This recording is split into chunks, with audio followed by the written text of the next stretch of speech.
आखिरकार 500 सालों के बाद एक बार फिर से अयोध्या में राम मंदिर बनने जा रहा है। देश का नहीं बल्कि पूरे दुनिया का किसी धर्मस्थल से जुड़ा ये सबसे लंबा विवाद था। राम मंदिर को लेकर जो पिछले कई सालों से संघर्ष चल रहा था, उसमें कई सारे मुकदमे चले, कई सारे लोगों को अपनी जान गंवानी पड़ी और राम मंदिर जो आज फिर से एक बार खड़ा होने जा रहा है, उसे ये दिन देखने के लिए बहुत सारी चुनौतियों से गुजरना पड़ा है। तो चलिए आज के इस एपिसोड में मैं आपको राम जन्मभूमि मंदिर के निर्माण से लेकर उस जगह पर जो मस्जिद बनी और फिर उसके खिलाफ जब पहली बार कोर्ट में अपील की गई, उसकी कहानी बताऊंगा। और ये कहानी सिर्फ कुछ दशकों की नहीं है बल्कि 500 साल की है। कोर्ट में यह मामला जानने के बाद जो घटनाक्रम हुआ उस पर इस वीडियो में हम बात नहीं करेंगे, नहीं तो वीडियो ज्यादा लंबा हो जाएगा। और हाँ, ये जरूर बताएंगे कि एएसआई ने यह कोर्ट में कैसे साबित किया कि इस जगह पर मस्जिद के नीचे हिंदू मंदिर ही था। इस वीडियो में मैं आपको वो किस्सा भी बताऊंगा जब आर्कियोलॉजिस्ट की टीम पहली बार बाबरी मस्जिद में पहुंची थी, तब उनके पहली विजिट में ही उन्हें वहां पर क्या दिखा था, जिसके बारे में अगर वो पहले ही जिक्र करते तो इस केस का वर्डिक्ट शायद बहुत पहले ही आ जाता। लेकिन वो चीज थी क्या, ये जानने के लिए वीडियो को आखिर तक जरूर देखिए। शुरुआत करते हैं रामायण से ही। प्रभु श्री राम जी के जल समाधि लेने के बाद उनके बेटे कुश ने उनके राजमहल को फिर से बनवाया था और यहाँ प्रभु श्री राम का भव्य मंदिर भी बनवाया था। और उनके बाद उनके सूर्यवंशी राजघराने की 44 पीढ़ियों के राजाओं ने यहाँ पर राज किया। उस दौरान यहाँ बने मंदिर का समय समय पर जीर्णोद्धार होता रहा, उसका रखरखाव होता रहा। लेकिन जैसे जैसे समय बीता, यहाँ बना मंदिर खंडहर में तब्दील हुआ। उसके बाद लगभग 5th BC के आसपास उज्जैन के राजा चक्रवर्ती सम्राट विक्रमादित्य एक दिन शिकार करते हुए अयोध्या पहुंचे। उस समय अयोध्या पूरी तरह से उजड़ चुकी थी। यहाँ चारों तरफ जंगल था, लोगों का अता पता नहीं था, लेकिन यहाँ उस भव्य मंदिर के खंडहर मौजूद थे। उन्होंने जब उस मंदिर के खंडहर के बारे में और जानकारी ली तो उन्हें पता चला कि ये जगह कोई और नहीं बल्कि प्रभु श्री राम की जन्मभूमि अवध है। और वो मंदिर प्रभु श्री राम का वही मंदिर है जिसकी नींव उनके पुत्र कुश ने रखी थी। फिर उन्होंने इस जगह का विकास करवाया, यहाँ पर कई तालाब बनवाए, कुआं खुदवाया और यहाँ पर प्रभु श्री राम जी का भव्य मंदिर बनवाया। कई सदियों तक ये मंदिर अवध की यानी आज के अयोध्या की शान बना हुआ था। उनके बाद भी कई राजाओं ने अपने शासनकाल में इस मंदिर की देखभाल की, समय समय पर इसका जीर्णोद्धार किया। और इस बात का लिखित इतिहास भी मौजूद है जो एएसआई को भी मिला था। यह एक्सकवेशन में एक शिलालेख मिला था जिस पर शुंग वंश के पहले शासक पुष्यमित्र शुंग ने इस राम मंदिर में 2 अश्वमेध यज्ञ किए थे और इस मंदिर का जीर्णोद्धार किया था, ऐसा उल्लेख मिलता है। ये तो अयोध्या के इतिहास का वो हिस्सा था जो हिंदुओं से जुड़ा था, लेकिन ऐसा बिल्कुल भी नहीं है कि अयोध्या का संबंध सिर्फ हिंदू धर्म से है, बल्कि 5वीं सदी के आते आते यहाँ कई सारे बौद्ध मंदिर भी बनाए गए थे।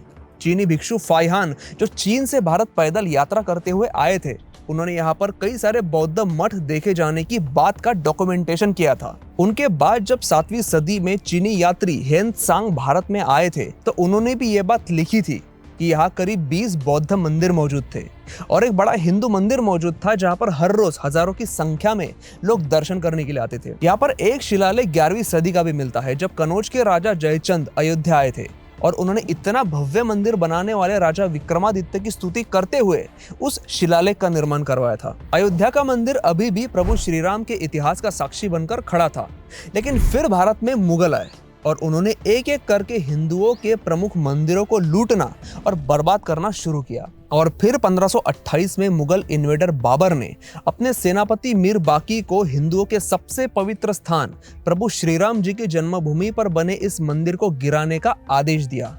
और फिर मीर बाकी ने इस मंदिर को जमीन दोस्त कर दिया और उस जगह पर बाबरी मस्जिद का निर्माण करवाया। इसके लगभग 150 सालों के बाद, मतलब उस समय जब भारत में मुगल शासकों का वो खराब दौर खत्म हो चुका था, उस वक्त 1717 में राजा जयसिंह ने काफी कठिन प्रयासों के बाद इस विवादित जमीन पर मस्जिद के बाहर एक चबूतरा बनवाया था जहां हिंदू लोग फिर भगवान राम की पूजा करने लगे थे और इस चबूतरे को राम चबूतरा कहा जाने लगा था। इसका हिस्टोरिकल एविडेंस ये मिलता है कि जोसेफ टिफन थैलर नाम के एक क्रिश्चियन मिशनरी थे। उन्होंने अपनी किताब डिस्क्रिप्शन हिस्टोरिक विद जियोग्राफिक डेलेंटे जो उन्होंने 1740 में लिखी थी, अपनी उस किताब में उन्होंने राम मंदिर का जिक्र किया था। महाराजा जयसिंह द्वारा बनाए खास चबूतरे के बारे में भी उन्होंने बताया था और यहाँ तक कि उन्होंने सीता रसोई और वहाँ के स्वर्ग द्वार का भी उल्लेख किया था। और उनके इस किताब को हिस्टोरिकली इतना इम्पोर्टेंट और करेक्ट माना गया था कि कोर्ट के हियरिंग में भी इस किताब का जिक्र हुआ था। इसके बाद जब भारत में अंग्रेजों का शासन था, तब अंग्रेजों के शासनकाल के समय में जैसे जैसे अयोध्या में मंदिर होने के सबूत मिलते रहे, उसकी चर्चा होने लगी। सोए हुए हिंदू लोग जागने लगे और वहां मंदिर बनाने की मांग शुरू हुई। इसलिए उस समय 1838 में एक ब्रिटिश अधिकारी मोंटगोमेरी मार्टिन को इस जगह का सर्वे करने का काम दिया गया। राम जन्मभूमि की जगह का सर्वे करने के बाद उसने एक रिपोर्ट पेश की। उस रिपोर्ट में उस अधिकारी ने यह बताया कि वहां पर जो मस्जिद थी, उसके पिलर जो थे वो किसी हिंदू मंदिर से लिए गए थे और वहां पर कई ऐसे पत्थर भी मिले जिन पर हिंदू देवी देवताओं की कार्विंग थी। बस फिर क्या था, इस रिपोर्ट के आने के बाद बवाल हो गया और हिंदू लोगों की यहाँ मंदिर बनाने की मांग और तेज हो गई। अब बात यहाँ तक पहुंची थी कि हिंदू संगठनों को लगने लगा कि अब उन्हें कोर्ट में अर्जी करने के सिवाय कोई दूसरा चारा नहीं है। फिर 1985 में पहली बार ये मामला कोर्ट में गया। हिंदू संप्रदाय के जो मुख्य 13 अखाड़े हैं, उनमें से एक निर्मोही अखाड़े के महंत रघुवीर दास ने फैजाबाद डिस्ट्रिक्ट कोर्ट में ये अपील की कि इस विवादित जगह पर हमें राम मंदिर बनाने की अनुमति दी जाए, लेकिन उनकी ये अपील खारिज की गई। और फिर जब एक बार ये मामला कोर्ट में पहुंचा तो भले ही कई दशकों का समय लगा, लेकिन न्याय हुआ और सुप्रीम कोर्ट को भी ये बात माननी पड़ी कि इस जगह पर एक हिंदुओं का ही मंदिर था, क्योंकि यहाँ मंदिर को गिराकर ही मस्जिद बनाई गई थी जो कानून के खिलाफ था। और ये वर्डिक्ट कई सारे सबूतों को ध्यान में रखकर दिया गया था। अब बात करते हैं एएसआई की और उनके रिसर्च के कुछ मुख्य घटनाओं की। एएसआई ने सबसे पहली बार अयोध्या में उत्खनन किया था 1976 से लेकर 1977 तक, जब यहाँ बाबरी मस्जिद खड़ी थी। पूरे 1 साल चले इस एक्सकेवेशन में और रिसर्च में एएसआई को मंदिर के स्तंभों के कई अवशेष मिले और कई सारी टेराकोटा की कार्विंग्स भी मिली और मंदिरों के कलश भी मिले थे। और यहाँ पर जो बाबरी मस्जिद खड़ी थी, उनके स्तंभों का ऑब्जर्वेशन करने पर यह बात सामने आई कि वो मस्जिद उन खंभों पर टिकी है जो मंदिरों के खंभों से बनाए थे। मतलब यहाँ पर जो पहले मंदिर मौजूद था, उसके ही मलबे का इस्तेमाल करके यहाँ पर जो मस्जिद थी उसके पिलर बनाए गए थे। लेकिन इतना सब कुछ सामने आने के बाद भी कुछ कारणवश कहे या फिर पॉलिटिक्स की वजह से कहे, एक्सकवेशन का ये काम यहीं पर रुक गया। फिर 2003 में एक बार फिर एएसआई ने इस विवादित जगह पर एक्सकवेशन शुरू किया और इस बार भी इन्हें इस जगह पर मंदिर के अवशेष मिले। बल्कि इस बार तो एएसआई ने कोर्ट में पुराने राम मंदिर की रचना कैसी थी, इसका भी ब्लूप्रिंट पेश किया था। अगस्त 2003 में एएसआई ने इलाहाबाद कोर्ट को अपने पूरे रिसर्च का 574 पन्नों का अहवाल दिया। इस अहवाल में उन्होंने उन सारी चीजों का जिक्र किया जो उन्हें वहां पर मिली थी और जो ये बात साबित करने के लिए काफी थी कि यहाँ मस्जिद बनाए जाने से पहले एक भव्य राम मंदिर मौजूद था। उसके बाद 2019 में कोर्ट का फाइनल वर्डिक्ट आया, जिसके बारे में हम सबको पता है, लेकिन शायद ज्यादातर लोगों को ये बात नहीं पता होगी कि उस जगह पर मंदिर था। ये बात साबित करते हुए जिन लोगों का रिसर्च कोर्ट में पेश किया गया था, उनमें से एक नाम था आर्कियोलॉजिस्ट के मोहम्मद का। के मोहम्मद जी ने अपने एक इंटरव्यू में बताया था कि जब एएसआई वाले 1976 में पहली बार बाबरी मस्जिद में जब ऑब्जर्वेशन के लिए गए थे, तो वो भी उस टीम का हिस्सा थे।